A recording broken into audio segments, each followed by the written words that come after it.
करवाई कि पिछले जन्म के अंदर एक गाय भाग के जा रही थी और कसाई उसके पीछे लगा हुआ था। कसाई उसके पीछे लगा हुआ था और उस कसाई को जैसे आपने देख लिया था और वो छुप भी गई थी, और आपने उस बात को बहुत लाइटली लेते हुए, उसकी सीरियसनेस ना जानते हुए, कसाई ने पूछा कि भाई गाय कहाँ गई, और आपने हंसते हंसते ये इधर गई है, उधर इशारे कर दिए, आपने अपने हाथ कर दिए, और फिर जाके कसाई ने उसकी गर्दन काट दी आपके देखते देखते। तो बोला कि गाय तो थी वो लेडी, कसाई था उसका घरवाला, और आपने अपने हाथों के साथ उसका इशारा किया, तो ये उस जन्म का कर्म था जिसका भुगतान यहां पर इस तरीके से हुआ। तो कहानियां इसके ऊपर बहुत हैं, कितनी ही कहानियां सुना लो, लेकिन ये सच्चाई है। मेरी अपनी अनुभूति के मुताबिक जो भी हमारे साथ जुड़ा हुआ है, जो भी हमारे साथ जुड़ा हुआ है, ये कर्मों का हिसाब किताब चुकाने के लिए जुड़ा हुआ है, और जैसे ही कर्मों का हिसाब किताब उसका पूरा हो जाएगा वो हमारे से अलग हो जाएगा। पति पत्नी डेथ हो गई तो ये निश्चित है कि जितने दिन का कर्मों का हिसाब किताब उसके साथ था वो अपना कर्म भोग करके वहां से अलग हो गई। तो उसके बाद में तो ये सब जो है हमारे इस जीवन यात्रा के अंदर तरह तरह की आत्माएं हमारे साथ जुड़ेंगी। जैसे ही उनका हिसाब किताब होता रहेगा वो हमारे से अलग होती जाएंगी, और फिर हम अपनी मंजिल पे पहुंच के, जो हमारी मंजिल, जिस दिन हमने मां के पेट में जन्म लेके मंजिल तय की थी कि हमने इतनी मंजिल तय करनी है, उस मंजिल पे पहुंच के इस शरीर को जो हमने मां के पेट में ग्रहण किया उसको छोड़ के ये आत्मा फिर चली जाती है। पिछले जन्मों का कर्म और इस जन्म का कर्म फल लेके ये आत्मा फिर चली जाती है। तो जीवन क्या है? जीवन है आत्मा का शरीर रूपी वस्त्र धारण करने की यात्रा का समय। इस डेफिनेशन से चाहे कोई मुस्लिम्स हो, चाहे कोई सिख हो, चाहे कोई भी हो, कोई डिफर नहीं करेगा। आत्मा की का शरीर रूपी वस्त्र धारण करने की यात्रा का समय जीवन है। तो असली चीज क्या हुई? आत्मा। जो हमारे शरीर के अंदर आत्मा है, असली शरीर आत्मा है। ये टेम्परेरी शरीर जो ये हमारा शरीर है, ये पांच प्रकृति के पांच तत्वों का खत्म वो बना हुआ है, इसने प्रकृति के पांच तत्वों में मिल जाना। तो जब तक हम इस असलियत की अनुभूति नहीं करेंगे कि हम आत्मा हैं और हम आत्मा इस शरीर को धारण करके ये जीवन की यात्रा अपना कर्म को सृष्टि मंच के ऊपर शरीर धारण करके सृष्टि मंच पर ड्रामा के मुताबिक अपना पार्ट बजा रही हैं, अपने कर्मों का हिसाब किताब चुकता कर रही हैं, और आगे के लिए हम इसमें जोड़ रहे हैं, आगे के लिए हम इसमें जोड़ रहे हैं। तो आत्मा का शरीर रूपी वस्त्र धारण करने की यात्रा का समय, किसी का 100 साल का, किसी का 80 साल का, किसी का 70 साल का, किसी का 10 साल का, किसी का 20 साल का। तो ये जीवन है। तो जब तक हम जीवन की इस सच्चाई को अपने बुद्धि में नहीं बिठाएंगे, अगर ये तो हमारी आत्मा की यात्रा का सफर है। अगर जब तक हम इसको शरीर की यात्रा का सफर समझते रहेंगे और शरीर से जुड़ी हुई बातों से लिप्त रहेंगे, तो हम दुनियादारी में यूं ही उलझे रहेंगे, दुनियादारी में यूं ही उलझे रहेंगे। अब जीवन की कुछ एक अटल सच्चाइयां हैं कि कोई नहीं टाल सकता। अटल सच्चाइयां हैं जीवन की। पहली अटल सच्चाई जीवन की क्या है कि जिस भी आत्मा ने शरीर ग्रहण किया उसने शरीर छोड़ना ही छोड़ना, चाहे किसी भी रूप में शरीर ग्रहण करे, चाहे अवतार के रूप में शरीर ग्रहण करे, चाहे श्री कृष्ण भगवान जी ने शरीर ग्रहण किया,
ओम शांति। तो पहली अटल सच्चाई, हम जीवन की अटल सच्चाइयों के बारे में बात कर रहे थे। पहली अटल सच्चाई ये है कि जिस भी आत्मा ने शरीर ग्रहण किया उसने शरीर छोड़ना ही छोड़ना, चाहे अवतार के रूप में शरीर ग्रहण करें, चाहे राम हो, चाहे कृष्ण हो, चाहे कितने बड़े देवता हो, कितना ही बड़ा संत हो। आज तक सृष्टि के अंदर जिस आत्मा ने शरीर ग्रहण किया केवल एक परमात्मा के अलावा वो शरीर ग्रहण करते ही नहीं। सब हर आत्मा ने जिसने भी शरीर ग्रहण किया उसने शरीर छोड़ना ही छोड़ना। मतलब जिसका जन्म हुआ उसकी मृत्यु अवश्य। पहली अटल सच्चाई जीवन की, जिसने भी सृष्टि के ऊपर जन्म लिया उसकी मृत्यु अवश्य, कोई नहीं टाल सकता। चाहे हो उसकी किसी के 10 साल के बाद में 20 साल, 50 साल, 100 साल, 100 कुछ साल भी क्रॉस कर जाते हैं। तो पहली अटल सच्चाई ये है, अगर जिस भी आत्मा ने, जिस भी जो भी प्राणी है इस संसार में, उसने हर एक ने जाना है, जिसने जन्म लिया उसकी मृत्यु अवश्य है। और वो अकेला आया है और अकेला ही जाएगा, कोई उसके साथ दूसरा नहीं जाएगा। अकेले ने जीवन यात्रा शुरू की, उसके संपर्क में आएंगे, अपने कर्मों का हिसाब किताब चुकाएंगे।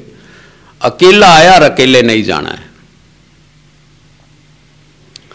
दूसरी अटल सच्चाई इस जीवन की ये है, दूसरी अटल सच्चाई चाहे अकबर दी ग्रेट हो चाहे सिकंदर दी ग्रेट हो, हम और आप प्राणी जो यहाँ संसार में बैठे हैं, या बड़े से बड़े इन लीडरों को, ठगों को, कितनों को ही कंसीडर कर लो कि किसी ने 1 लाख करोड़ पैसा जब्त कर लिया, देश का खा लिया, फॉरेन कंट्री में जमा करवा दिया, ये तो बहुत छोटी चीज़ है। सिकंदर दी ग्रेट, जिसने सारी दुनिया के ऊपर अपना झंडा फहरा दिया था, सिकंदर ने सारी दुनिया पे अपना झंडा फहराने के बाद में फिर जब उसका आखिरी वक्त आया और उसको आखिरी अनुभूति हुई, तब उसने दुनिया को कहा था कि भी मेरे अपने उनको जो साथ को कि कह देना कि मेरे हाथ खाली दिखाए, मेरे हाथ दिखा देना दुनिया को कि मैं कुछ नहीं लेके जा रहा। तो दूसरी अटल सच्चाई इस जीवन की ये है, चाहे आप कितनी ही धन दौलत इस दुनिया के अंदर इकट्ठी कर लो, सिकंदर से ज्यादा नहीं कर सकते, कितनी भी धन दौलत इकट्ठी कर लो, हर एक आदमी खाली हाथ जाएगा, किसी के साथ सुई भी नहीं जाएगी, किसी के साथ सुई नहीं जाएगी। इस पे एक छोटी सी कहानी मैं आपको सुनाता हूं कि एक बहुत धनी पुरुष है, धनाढ्य, बहुत कंजूस था। वो किसी को कोई दान नहीं किया करता, किसी को दान नहीं करता था। तो एक संत पहुंच गया, उससे मांगा, तो वो कहने लगा कि आज नहीं कल, कल आना कल दूंगा, कल से परसों। वो टालता रहा। आसपास के लोग कहने लगे, बोला महाराज जी क्यों दुखी हो रहे हो, इसने नहीं धेला एक देना, आप कितने चक्कर काट लो, इसने कुछ नहीं देना। इसका ये रिकॉर्ड है कि इसने आज तक किसी को एक नया पैसा नहीं दिया। वो बोले कोई बात नहीं, कोई बात नहीं। वो अपना संत आता रहा, डेली आता रहा, वो उसको टालता रहा। वो जो भी उसको टाइम दे उसी टाइम के मुताबिक उसके पास पहुंच जाए, उसके पास पहुंच जाए। तो आखिरकार में उसने लाला तंग हो गया, बोला इसने तो तेरा पिंड नहीं छोड़ना भी, ये तो जरूर लेके रहेगा। उसने क्या किया कि आसन पार्टी ले ली और बच्चों को कह दिया, अगवी संत को कह देना, संत आएगा। अगवी ये तो मर गया, मर गया। तो संत को तो इस चीज की अनुभूति थी, पता था उसको, अगवी ये ड्रामा है इसका। तो बच्चों ने उसको वैसे ही कहा, अगवी ये तो मर गया लाला जी। तो बोला भी ठीक है, मुझे पता है लाला जी मर गए, मुझे इनसे लाला जी के कान में बात करने दो। मर गए तो कोई बात नहीं, मैं तो एक इनके कान में एक बात कहना चाहता हूं। तो उसका वो कोर के बोला, लाला जी कितने ड्रामे कर लो, मैंने आपका पिंड नहीं छोड़ना, मैंने अपना पैसा जो आपने वायदा कर रखा है पैसा देने का, मैंने वो पैसा लेना ही लेना है, चाहे आप मुझे अगले जन्म में देना, चाहे मुझे कभी भी, मैं आपसे छोड़ूंगा नहीं, मैंने लेना ही लेना है। तो बोला चाहे मेरे से ये वायदा कर लो कि मैं आपको ऊपर जाके दे दूंगा, ऊपर जाके दे दूंगा। तो उसने, लाला ने सोचा भी ठीक है, ये बात ठीक है कि भी मैं जब यहां तक कि मेरा इस जन्म में तो इसको देने का पिंड छूटेगा, मैं इसको आगे का वायदा कर लेता हूं, आगे के आगे वो करेंगे। तो उसने कहा ठीक है, मैं आपको आगे ऊपर जाके दूंगा। तो लेकिन लाला अपनी जबान का पक्का था, अगवी जो भी जैसा कैसा है। तो उसने फिर, संत ने ये कहा उसको जाते हुए कि सेठ जी आप चिंतन करना इस बात के ऊपर, क्या मुझे वहां ऊपर जाके चुका पाओगे कि नहीं चुका पाओगे, कभी आप अपनी बात पे झूठे ना उतरो, चिंतन करना। तो लाला जी ने चिंतन किया, अगवी मैं ये इतनी धन दौलत का मैंने संत जी से वायदा किया है